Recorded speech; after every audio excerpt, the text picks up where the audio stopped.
Music to the noise, yeah, the mess we make. Machine Pun Kelly get caught in the fray. Facts and logic with a twist of jest. Strip it down to truth, yeah, forget the rest. Humor blows the lies right out of the park. Look beyond the shadows, dissect the dark. Sparks of laughter fire up the night, bringing clarity where they blur the fight. Cut through the chaos, yeah, the tangled lies. Steampunk Kelly with the set of clear eyes. Truths and jokes gonna rock this show. Step into light where the real facts glow.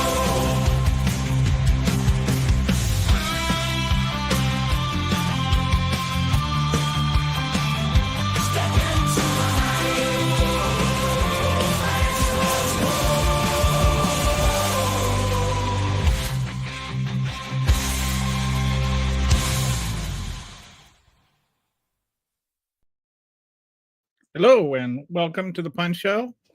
My very special guest just joined me. Say hi to Huggy Bear. Isn't he an adorable cat? So anyway, today I want to talk to you about beef. And I'm going to start off. I'm going to share with you this little video I made because I thought it was kind of fun. Very big bun. Big fluffy bun. It's a very big fluffy bun. Where's the beef? Argentina. Where's the beef? Argentina's fighting for its life, young lady. You don't know anything about it. They're fighting for their life. Nothing's benefiting Argentina. They're fighting for their life. You understand what that means? Hey, where's the beef? I don't think there's anybody back there. I don't think there's anybody up there, if you know what I mean. Anyway, just thought I'd waste 30 seconds of your life with that. But the price of beef is as high as it has ever been. And I was wondering, really, why is it going up? And as I looked into it, I was more and more impressed with almost all of our current situation. In the last 5 years, all of our biggest issues, from the pandemic to mass immigration to mass deportations to I shouldn't say mass immigration, but to mass deportations to tariffs, are all exacerbating this and making it worse. And even climate change, believe it or not, is having a big impact on it. So I wanted to go through and talk about why is the price of beef so high. And I think one reason that it's helpful to do this kind of exercise is that we tend to oversimplify inflation sometimes and just blame it on one thing, like, you know, Joe Biden's policies or, you know, the stimulus bill. That's why we had the inflation in 2022. No, there's a whole bunch of reasons we had the inflation in 2022. And inflation overall, it can be compounding, but sometimes different things have different inflation rates for different reasons. So I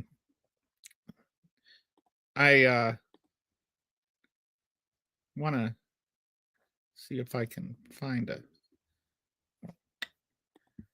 chart here. I had gotten all my charts nice and ready for this, and then I accidentally hit the back button, and now it's all messed up. So I thought I had this one ready to go. But this is what you get when you don't have a crew. All right, so this is year-over-year inflation, beef versus the regular inflation rate. And you will notice this is going back to 2000, the year 2000. And since about 2004, even maybe say 2010, the inflation rate has been consistently above, or the inflation of beef has been consistently way above the regular inflation rate.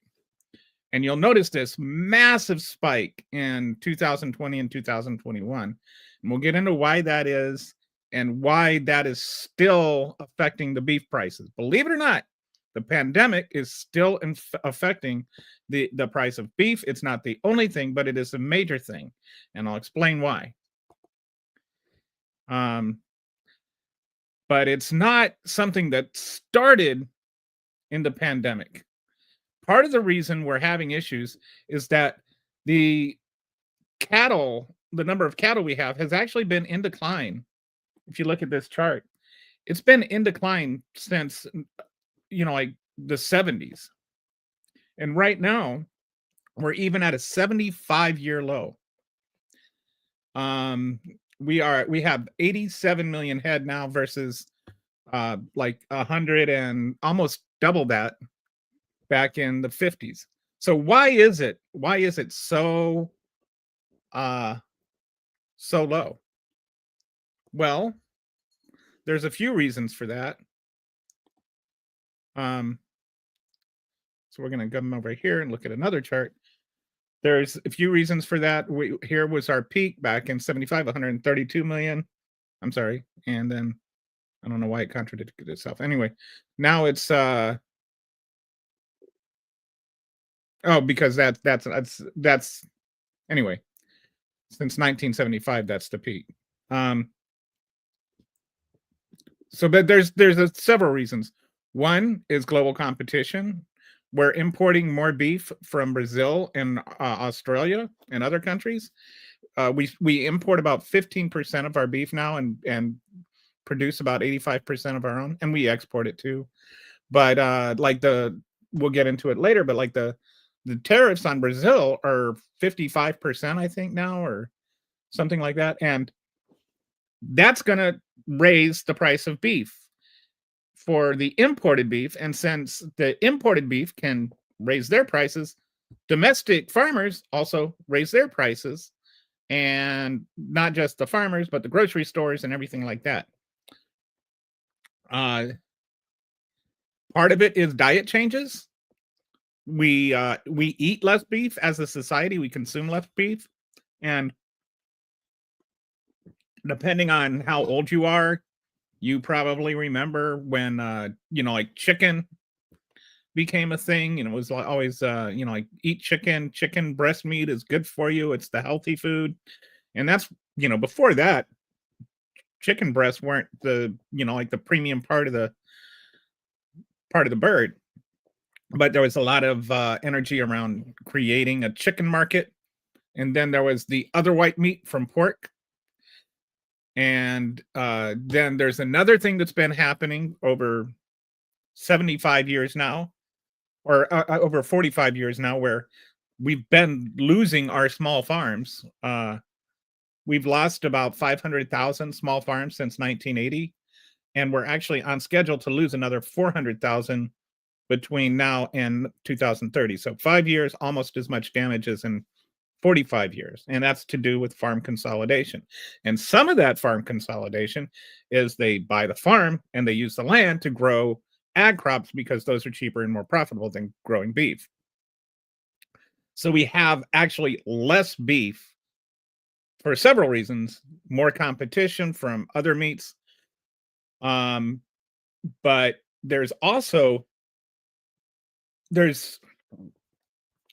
challenge to raising cattle that doesn't exist even with other animals. And that is that the timeline to grow a cow or to raise a cow is different. And I think, where is my, okay, here we go. This is the cattle timeline. You can't just say, oh, I'm just going to grow cows this year, and just change your mind on that, on what you're doing, because there's a much longer timeline. With cows, you have to, first of all, when the cow is born, within a few months, you have to decide whether or not that's going to be a heifer. And if you don't know what the difference between a heifer and a cow is, a heifer hasn't had a baby yet. A cow has had a baby. So technically, it's not a cow until it's given birth. But you got to separate which heifers are going to become food and which heifers are going to become mothers. And so you have to do that. And there's a kind of trade-off that the heifers that you separate to become mothers, you're not going to get your money back on them for a long time. And the heifers that you send off to be eaten, you're gonna get your money back for them a lot faster. But it's still not fast. So you have to have the heifer bred, and then at 15 or so after 15 months, you can actually breed the heifer. You can get the bull in there to do his business. And so once the heifer gets pregnant, she's pregnant for 285 days, similar to human people. And, it's about 9.5 months. Then after 9.5 months, they give birth. So now this has been now about 24 months. The heifer's been there for 2 years since a calf, and she's given a baby. And so now you can raise the calf to be eaten, right? But so she's got a nurse, and first they nurse it and then they wean it. When they, well, you know what weaning means. And I lived on a beef farm with a friend of mine, and boy, the sound of weaning calves is like just depressing. They know how to cry. If you've never heard a weaning calf, then you have never heard real crying. Oh, even worse than a cat that hasn't eaten yet. So anyway, then they finally go. So that takes about 6 to 10 months. Then they go to the feedlot where they're finished off. And that means that they get brought to their ideal weight. And then once they're at their ideal slaughter weight, they get slaughtered. And then they get processed and shipped off to the stores. So altogether, you're talking about a 3 to 4 year timeline. So the heifers that were lost for various reasons, which we'll get into in a moment, those heifers are they are just now being the cattle coming from them ideally would be now just now being replaced, but then something else happened.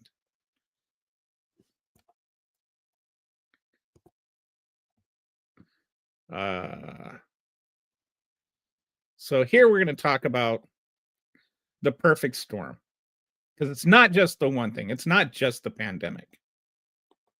The pandemic, when the pandemic happened, if you remember, there was all this talk about the processing centers and the undocumented workers in the processing centers, and there were children in the processing centers, right? Because they could get their little hands where adult hands couldn't go. And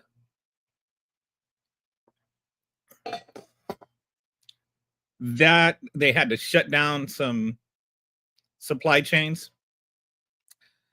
And so then there was like less beef, and then the price of beef just skyrocketed. And as a result, fewer cattle got processed. When fewer cattle get processed, that means that they don't necessarily just wait until they can process them, because the cow's already at its ideal weight. And once it gets to its ideal weight, and you keep feeding the cow grain instead of, like grass, or, like, and it can't move around and stuff, the worse the meat gets. And so the meat starts to degrade, and you can only serve, like use it for hamburger. You can no longer use it for things like steak, because the meat quality has just gone down too much, and it gets like darker red, and it gets rougher and chewier, and it's just not as good. But then what happened?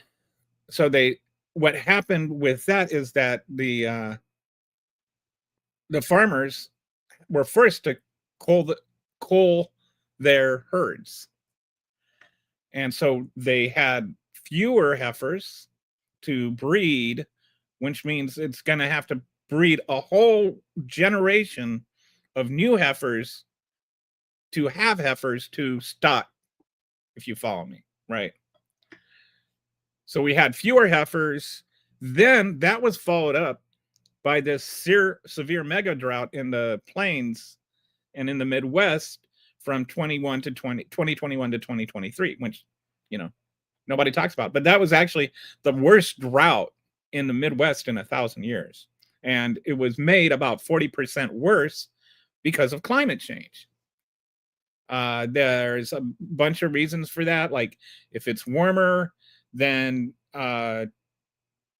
up north, if you've never lived up north, never owned a farm, like I'm talking like Minnesota, North Dakota, Nebraska, some of those states, the snow sits on the ground for a long time, and then it kind of melts all at once, and then that becomes the water supply for the crops and the grass and whatnot. And that's why you get some really, really fertile land up there.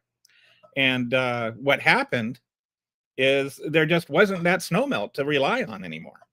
And the drought meant there was less grass to eat for the cows, and the cows having less grass to eat meant that the farmers had to pay them more, or had to pay more for food. Like they could still feed them. We had plenty of corn, soybeans, and all that kind of stuff, but we didn't have enough grass. So then instead of getting free grass, they had to pay for corn and whatnot.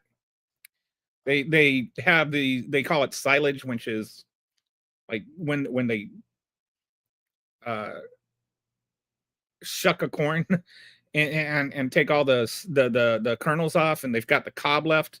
They just throw all of that into a big thing, and then it kind of ferments there, and then they would take it out to the beef farm and they would dump it on the ground. We had this big huge pile of silage there, and it was actually kind of funny because it ferments, so the cows would love it. You'd bring it out there and we'd sit in the back of a truck and just try and shovel it, but the cows would just keep trying to shove their faces in and just eat it straight out of the truck.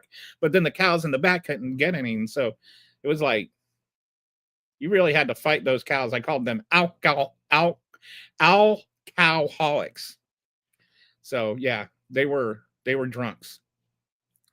But anyway, you have to pay more for silage and things like that to feed the cattle because there's not enough grass.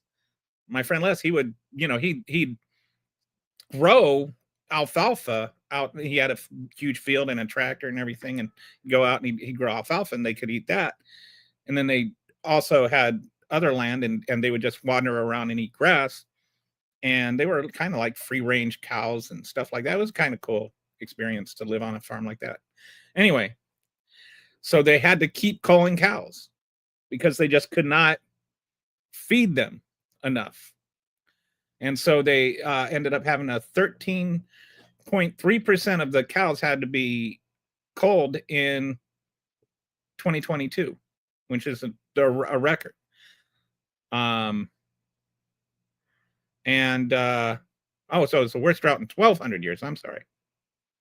So that compounded the problem. Right after the pandemic, instead of being able to replenish the herd with more heifers, they had to continue to cull the herd. And so that meant there's fewer cattle, and it also means there's fewer future cattle, if you follow me. This is where it starts to get interesting. I mean, not good, but interesting. Like there is this compounding of problems. Now we've got the pandemic involved. We've got climate change involved. And now let's get, capitalism involved. There was a herd liquidation. So what happens when supply goes down, but demand doesn't go down is prices go up, right? That makes sense. That's kind of like basic capitalism. So, and the price of producing the cattle also goes up. So there's a counter incentive here for the farmers to keep the heifers. they can sell the heifers now and get money for them. Now they can get more money for them now because the price is higher. And they can also wait and lose money later. So I've got a little chart here. Is this one? I think this is one.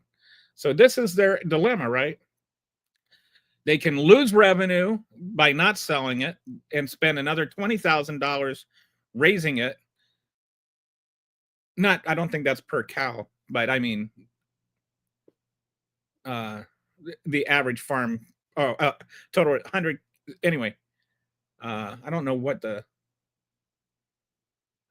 relative, they can make $60,000 immediately, or they can lose $20,000. Then there's like the water scale.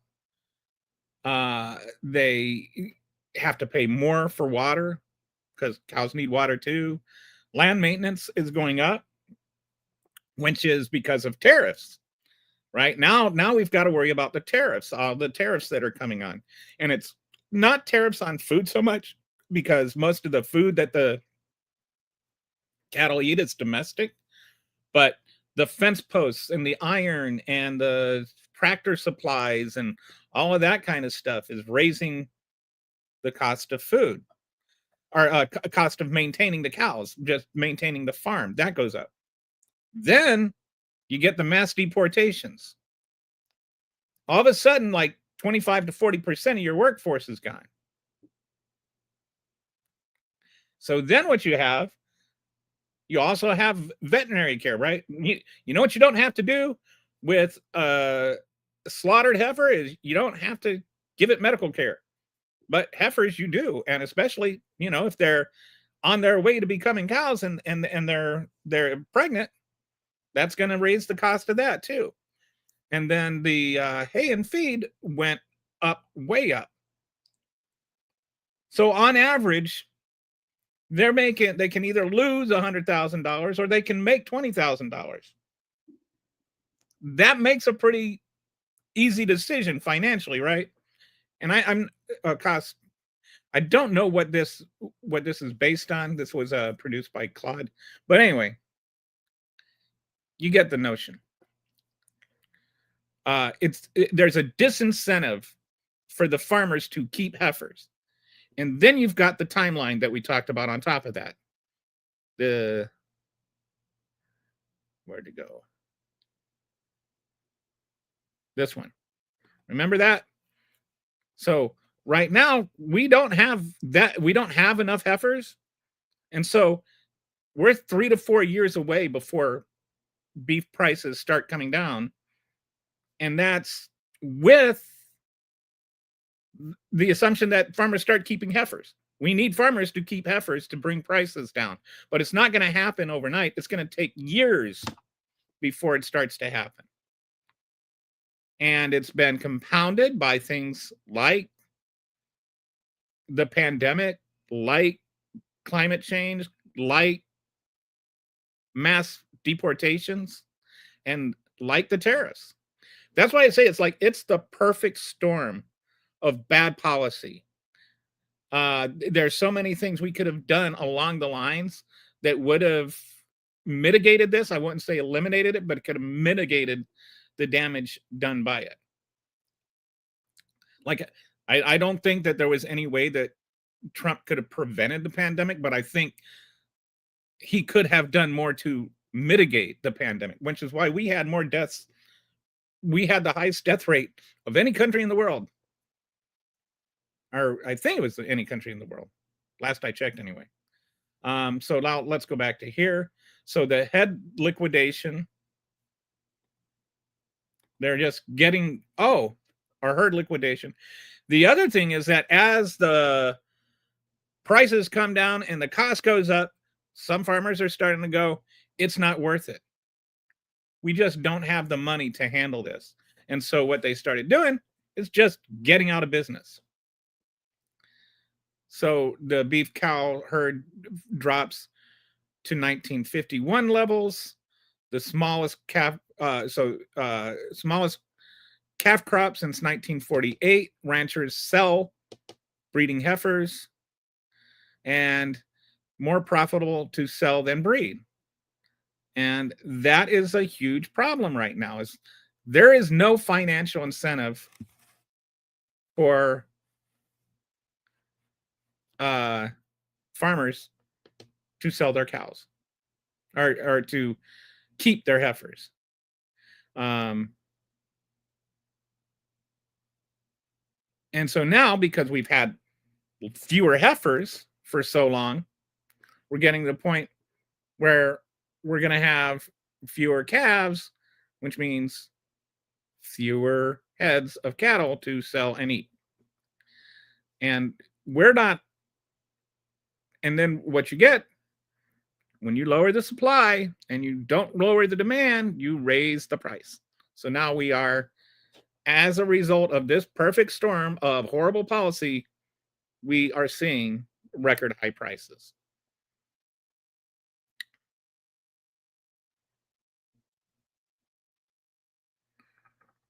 So,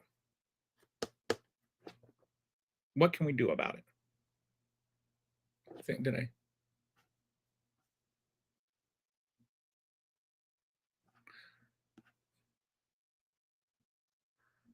Well, sorry, while I take a moment to gather my thoughts here.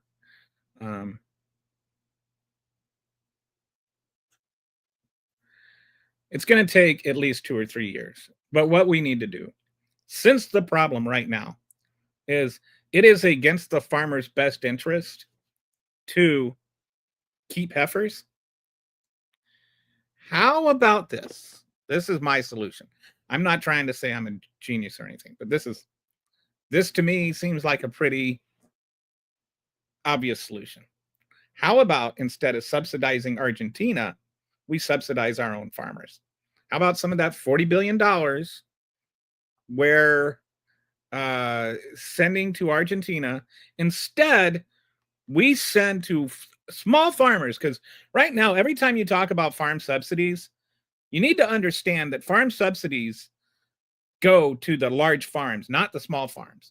It's not specifically written in legislation that you have to be a small farm to get it. But what they do is they make certain conditions that small farmers could never live up to as conditions for it. And so they end up only benefiting the large farmers. And that's why we've had 400,000 farms go, or 500,000 farms go out of business since 1980. Because we've made it so that it is profitable for the large farms, but not profitable for the smaller farms. And the smaller farms are going out of business, and then the larger farms are buying those out. And sometimes they're converting those beef farms into soybean farms. So, like, I'm kind of tired about hearing about how the soy farmers are really suffering. I know that there are some small farms, soy farmers, and they are suffering. But for the most part, the soy industry is not the worst hit. The smaller farmers that don't work in these areas where the crops can be automated and our harvesting can be automated and sowing can be automated, it's different. And so one thing we can do is incentivize farmers to keep heifers, like, and we could put conditions on that, like only so many head of cattle that it applies to, right? Like we will subsidize up to 100 heifers, and then that way the some of that money will actually go to small farmers, and then they're not. It doesn't make more economic sense to them to sell their cattle now than to keep it. So that's one thing we can do. Another thing we can do is stop with this mass deportation nonsense. And I got to look something up here because I meant to do this.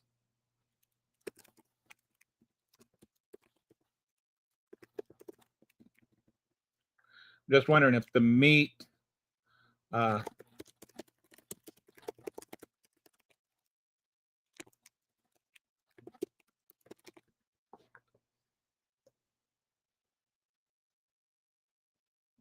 Okay, so yeah, we're dealing with two different kinds of visa here. There's a visa called an H-2A visa, and there's a visa called an H-2B visa. The H-2A visa goes to ag workers, and H-2B visas go to non-ag workers. And these are both, like what you would call seasonal workers. And both of these, the process to get them is very difficult, especially for the ag workers. And it's also very expensive. And it costs the average farmer about $7,000 per worker more to bring them over on an H-2B visa. And that's counts about at least 25 to 50% of ranch workers. All right. And that includes dairy cattle as well as beef cattle. So we could also, rather than deport everybody, I get so tired of it. Like when you talk about, our economy literally does need them to survive. And then people are like, oh, you're like, who's going to pick our cotton? No. That is not an equivalence. That is a fallacious, false equivalence. First of all, the slaves did not come over here because they wanted to. Secondly,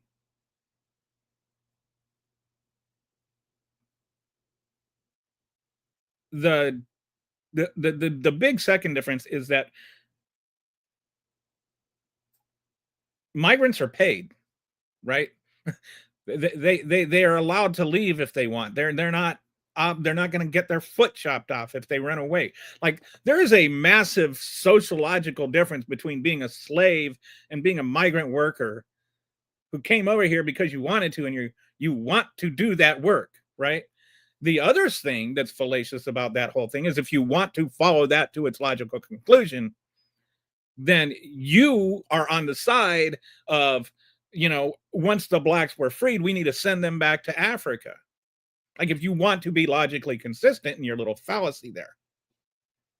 So no, I do not think that immigrants are slaves, and I do not support slave labor. What I do acknowledge is that immigrants are paid less. And that when immigrants are paid less, Americans end up getting paid less also. So it's damaging to both the immigrants and the domestic workers. So the best solution is not to get rid of the immigrant workers. It is to change our laws. Our laws are stupid. Our immigration laws are stupid. They're self-defeating. Our country was built on immigrant labor. And now we don't have the labor that we need, that immigrants have always done, and immigrants want to come and do. But they deserve to be paid. Now, if you were to, the average undocumented worker makes about $3 per hour more or less than the average American worker, right? So all we have to do is make it easier for them to get legal working status, and then that can be accounted for. But we have things right now in our immigration law that make it so hard for small farmers to legally hire immigrant workers, and there are no American workers that want to do these jobs, right? They try. You don't think they try?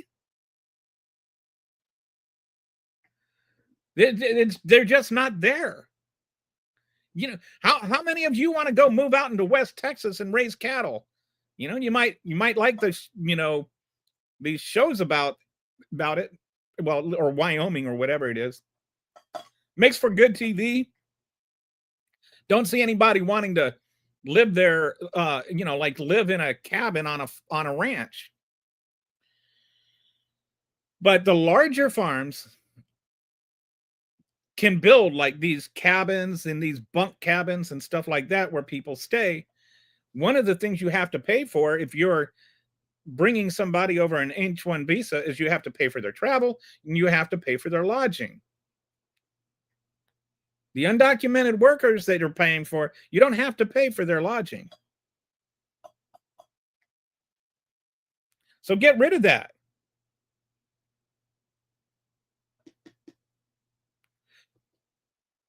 You can say, oh, well, then where are they going to live? Well, you know, they're figuring it out right now. The domestic people figure it out. They don't have to worry about, you know, paying domestic workers. So we need people that will do that work, right? So change the law. Don't just deport all the immigrants. Like, give them a pathway to citizenship. Give them a pathway to eat. Give them a pathway to work for a living instead of complaining about how they don't work while they're taking all our jobs or whatever kind of nonsensical, you know, paradox, you know, stupid fallacy these MAGAs come up with their little red hats on too tight. It's far more complicated than they came over here illegally. Why don't they wait in line like the rest of us? Like, dude, you didn't wait in line. So shut up and sit down.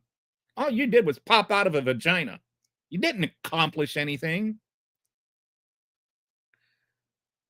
You know, like somehow you're a better person because you popped out of the right vagina instead of the wrong vagina.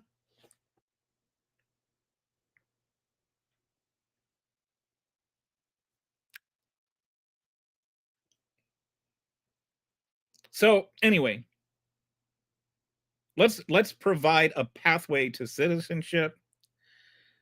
And you know what? If you're worried that they're going to vote for Democrats because, you know, the Democrats, you know, I don't know whatever all of that is about.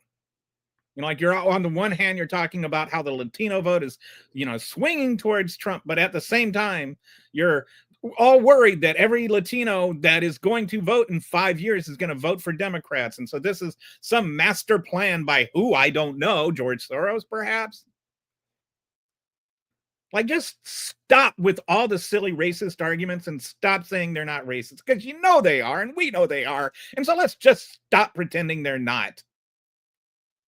You got no problem bringing over people from South Africa because they're victims of racism when they're not. But when people are fleeing drug cartels in South America, you accuse them of being part of the drug cartel. They are fleeing. Like, you can't, on the one hand, say that all these drug cartels are so dangerous and we're letting these people in here and blah, blah, blah. And then at the same time say that nobody else, like the people that are fleeing the drug cartels, aren't really in any danger. Like, it's just insane. It is insane how just stupid we have gotten as a country.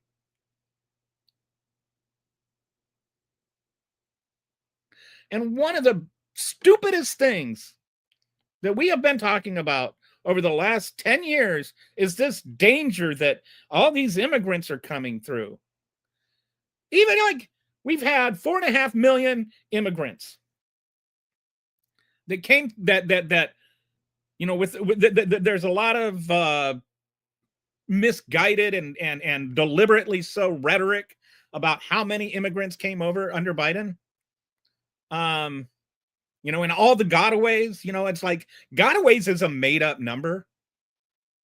It's not like they actually know, it's estimated. And, you know, the people that did the estimating also seem to be the ones that want to hyperbolize the problem. So excuse me if I don't trust their numbers. But even with that, they also like exclude a lot of they make it sound like every encounter is somebody that is here now. And so they count encounters as this, you know, we've got 20 million encounters. We don't have 20 million encounters, by the way, but it's way less than that. But they would have And they count encounters, and an encounter just means Border Patrol person encountered and apprehended somebody that was crossing the border illegally. Most of the times, those people that are crossing the border illegally aren't climbing the Great Wall of Trump. They're walking through, a border crossing. And so what they do is they go and they say, look, I want to claim asylum. And then there's a brief asylum hearing where they're determined whether or not there's a credible fear. And that's not like the final one, but this is just like a cursory meeting. And then they'll either send them back or they will allow them to request asylum and wait for their asylum hearing. Most of the people that entered the country illegally actually entered with permission of the government based on our laws. Like, Joe Biden did not let them in. Joe Biden followed the law. There is a human right to request asylum that's acknowledged both by our law and by the United Nations, and that we signed on to.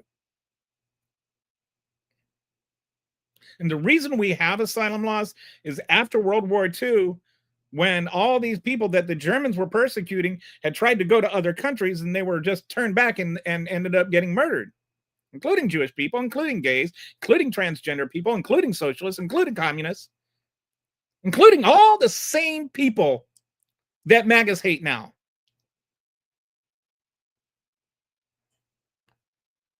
The Germans hated them too. Well, the Nazis did. I won't say the Germans because some of the people that were trying to leave were German. Which would be like accusing everybody from South America of being in a drug cartel. Which, hey, by the way, seems to be the running sophistry coming out of the Trump administration. So anyway, most of the people that came over were, like humanitarian, we're over here for humanitarian reasons and allowed to come by the government based on U.S. law, not based on who the U.S. president is. The problem is not that Joe Biden did not follow the law or didn't follow the law. Joe Biden followed the law. Donald Trump is ignoring the law. The only one in violation of immigration laws is Donald Trump and his administration. When they start denying human rights like the right to request asylum. Donald Trump is the kind of person that would have sent the Jews back to Germany. So maybe we can back off how he's the hero of Israel or whatever. And this stupid peace agreement that's not a peace agreement and isn't working anyway. Anyway, I'm like digressing. Let's look at changing the immigration laws so that our small farms can stay in business. I'm talking to you, rural America. I really mean this. Are you better off under Trump? Are the tariffs helping you? Are your workers not showing up to work because they're afraid? And is that destroying your business? If it is, and there's a good chance it is, I really exhort you to consider who you're going to vote for in the 2024 or the 2026 election. Are you going to vote for more of that? Are you going to bet your farm on Donald Trump again? If you still have it? Genuinely, I'm asking you, I'm begging you, consider, if you're a rural American farmer, is Donald Trump really better for you? I know there's all this, scary trans stuff, but who's affecting your life? Do you know anybody that is trans? Is anybody that's trans going to cost you your farm, your livelihood, your pride, your inheritance, possibly, that goes back generations? Is a trans person going to be the reason you lost that, or is Donald Trump going to be the reason you lost that? I'm genuinely asking you and genuinely begging you to really consider, if you can watch this and not get offended, because I'm not trying to offend you. I think that the small farmers in this country are a huge part of it. We eat because of the farmers. I lived on a cattle farm. I know how hard you work. I've known a lot of farmers. Never met a farmer that I thought was dishonest. I've met a lot of farmers that I love to go to my farmers market. I think a lot of those people are MAGAs, but in a lot of ways, they're the kindest, nicest people I've met. There's a lot of really good and decent farmers that have been scared deliberately into thinking that there's going to be some kind of transgender revolt and force you to like get a sex change or whatever, or is going to destroy your child or your grandchild. That's not happening. What is happening to your farm, though? What is happening to your business? Is Donald Trump really helping you? Because the Democrats do want to protect your farm. Donald Trump doesn't. Donald Trump wants the corporate farms to come and take over your farm. Are you better off under Trump? I genuinely hope that you can take the time to deliberate over that question and answer it honestly to yourself, and then really evaluate who you want to be running the government going forward. So that's my solution. My solution is make it easier for immigrants to work here. Get rid of there isn't even a permanent visa for ag workers. Did you know that? When they say, they should get in line like everybody else, there's no line to get in. You can't just go and apply for I'm going to come over here on a permanent agriculture visa. Almost all the visas require one of a few things. One, you can come over here if you have a family member. And, it's only a matter of time before Stephen Miller wants to take care of that, with the chain migration kind of stuff. The second thing that you don't need to that you can come over is on a humanitarian type visa, like as a refugee or an asylee, and or as a victim of sex trafficking. So you'll have to have some kind of horrible experience and threat to your life. And Donald Trump is trying to get rid of all of that too, because that's the kind of man he is.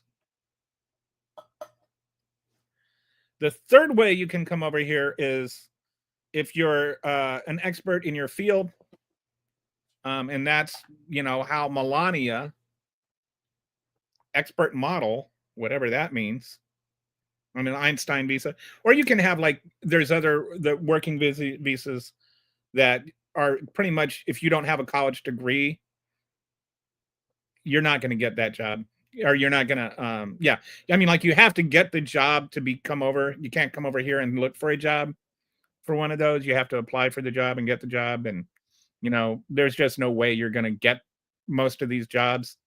And even if they didn't have high qualifications, to get those visas filled, they have to first advertise and,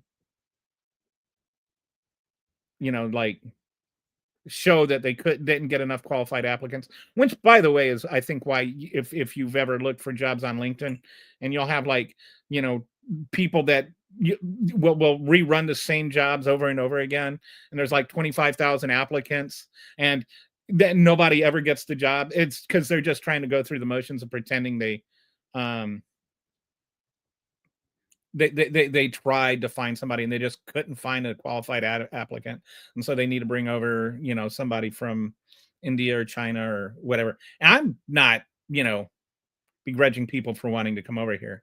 I'm just saying the whole you need to find somebody first is a joke. I know so many people that keep not finding work, even though they keep filling out applications for jobs they're fully qualified for. And the jobs never get filled. The job got filled by somebody else, and sure, you know, but it's not DEI that's the problem here. So anyway, and they're actually required to pay the same price, the same wage that they would if they had an American worker. But one, I don't think that's true. And number two, you can still abuse somebody that is on a visa a lot easier than you can a citizen, because their life is here once they come over here. They're fulfilling the dream. So you ask them to stay 2 hours late and work for free, they're going to stay 2 hours late and work for free. They're not going to risk getting fired and having to go back to India. You know, they know. I say India because there's a very specific person, really nice guy that I'm thinking of. He was a former boss of mine, and that happened to him. And so, you know, he had bought a house. He was really happy here. And then he got laid off and he had to go back to India. So he was really sad about that. And that's the threat they can hold over an imported worker's head, that they can't import over a domestic worker's head. We can still live here. So anyway, it's another reason we need to change our immigration laws. But Donald Trump, once again, now you have to pay $100,000 to bring somebody over here, which again is going to hurt the larger business or the smaller businesses a lot harder than it's going to hurt the smaller businesses. Everything he does is to make it easier for corporate America and harder for the small farmer, the small business owner. And it just gets kind of sad that it all kind of goes through. Nobody pays attention. Nobody notices. Well, at least nobody on the right. Or they notice and they just don't care.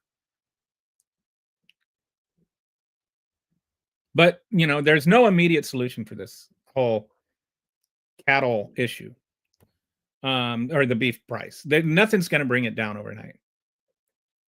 You could, you know, Argentina sending it over, there's a lot of outrage about that, and I kind of get why the farmers are upset about it, but there's only 2% of our beef comes from Argentina already, and it's not like they have an infinite amount of beef that they can just start supplying us with, and they have some issues with hoof and mouth disease and things like that. They don't regulate their food as well as we did, or at least as well as we used to, so there's more danger of like importing some bad beef. Oh, and I just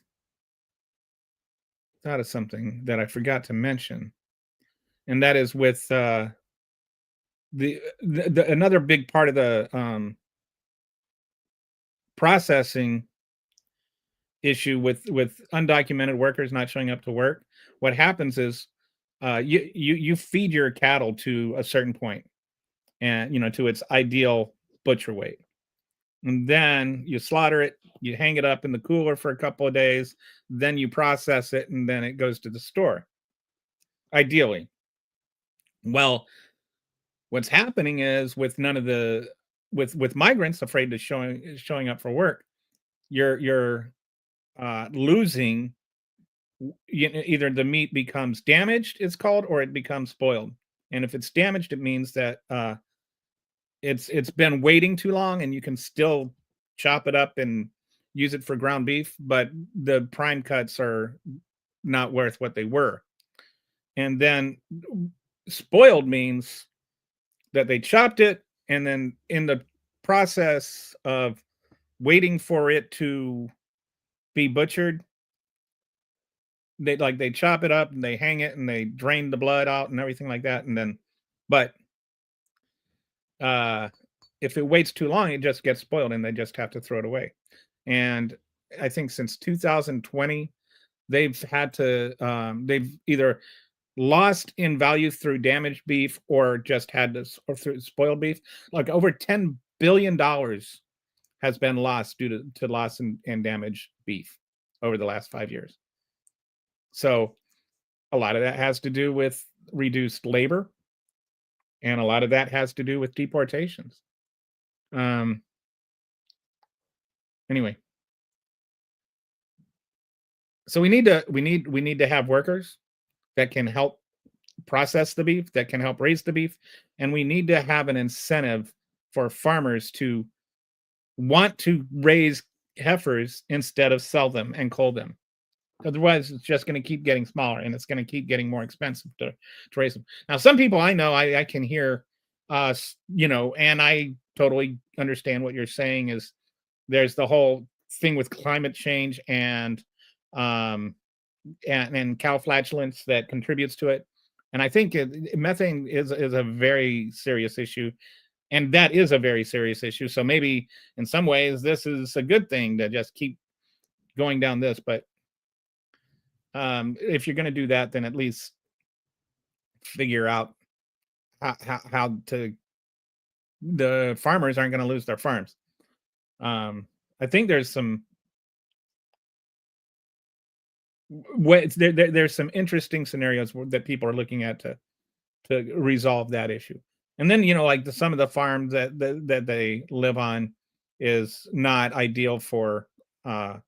It's ideal for grazing, but it's not ideal for farming, like in these like really kind of rolling hilly areas and stuff like that, where they're easy. They just grow wild grass. And this was like on the beef farm I lived on. He had some land that was like all nice and flat and even and great for growing the alfalfa. And then there was some areas where there were just hills and rocks and stuff like that, and that's where the cows would just roam around and eat their grass in the spring and in the summer.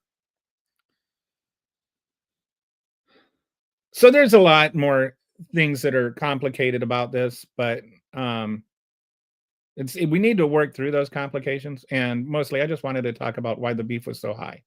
And the price of beef is high because one, the pandemic. There was already an ongoing issue of losing our beef supply due to larger farms gobbling up smaller farms and converting to other things.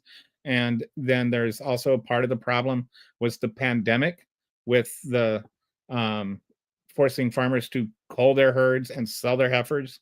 And then that was exacerbated by this 1,200-year drought, so that cows could not eat the grass, made it even more expensive for the farmers to feed their cattle and disincentivize them to keep heifers.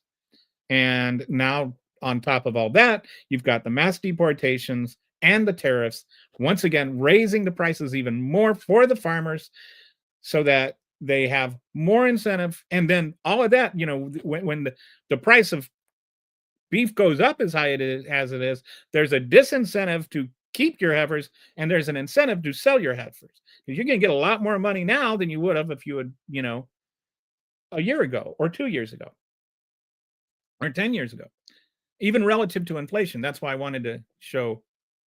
Wait, no, where'd that one go? Where'd that chart go? This chart. So I think it's 50% more now relative to inflation. Like, relative to inflation, the price of beef is 50% more than the average thing. So, yeah. That is, I think, it for today. I didn't get any comments today, but that's okay. Hopefully it was because I was so spellbinding that nobody even thought to say anything. But if you do listen to this, thanks for listening. And if you want to drop a comment, go ahead and do that below. And if you want to say hello, feel free to do that. I'll talk to you later.